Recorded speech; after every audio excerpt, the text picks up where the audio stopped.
Siyang walang kung sa katastasan. Manatili sa kanya niyang kapangyarihan. Ang pagsasabi sa kanyang Panginoon, huwag ka tahanan. Ikaw ang aking Diyos, ang Diyos na tayong kong pinagkakatiwalaan. Ikaw ililigtas sa panganib sa umang bitag. At kahit anong mabigat na salot, di ka magdaranas. Inukuban niya sa lilim ng kanyang malagay na pakpak. At sa kalinga niya ay natitiyak mo na ikaw ay ligtas.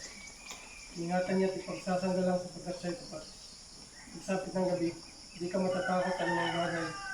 Maging sa gagawing bigla ang paglusog sa sapit ng araw. Ni isa anumang pamanggat ng salot pagkat ng dilim. Di ka matatakot sa kasamang kung dumating. Kahit mabuhay siyang harapan ng 1,000 tao, siyang paligid ang bilang ng patay maging 10,000. Di ka matatakot at natitiyak mo hindi ka maano. Kaya nagmamasid at sa panunood, di yung mamamasdan. Di ako masasawa ay nakikita mo at pinaparusahan. Sapagkat siya ay ang iyong ginawang pagpagsanggalang. Ang pinili mo'y mag-ingat sa iyong katastasan. Hindi mo abuting ikaw mapahamak at walang darakal. Ito ng uring mga paghirap sa iyong tahanan. Sigurin niya maraming anghel. Silang po sa baybay. Kahit sang dapat kayo maparunod sa ingatan. Sa kanilang palad itatayo ka silang magtataas. Nang hindi masaktan ng pamong sa gutong matalas. Kahit ang mapakamoy mo liyon. Sa babagsik. Hindi ka maanong sa mga sipperting iyong mababangis. Ang sabi ng Diyos, aking iniligtas ang tapat sa akin. At ingatan ko kung sino ang taong ko'y titilangin. Kung sila'y tumawag, ilagabanda na sila'y pakinggan. Ang aking sasamahan at kung may ihayal ay tutulungan. Aking ililigtas ang bawat isa'y paparangalan. Sa libibigat ito nagdimpalaan ng makong buhay. Nakatitiyak na ang tatamay nila sa ligtasan. Amen. In the name of the Father, of the Son, and the Holy Spirit. Amen.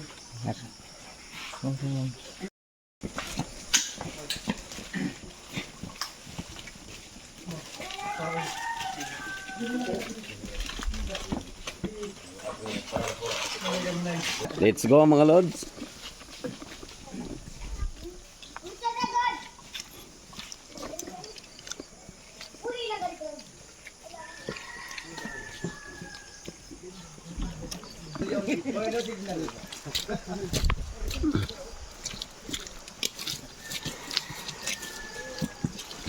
Kay Mama Raya. Okay, come on. Jesus. Katunga dayo na krus. Yo, kayo isuway na kanali halo.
Nagbibiling lang kita mga lods sa atong pagbibisan.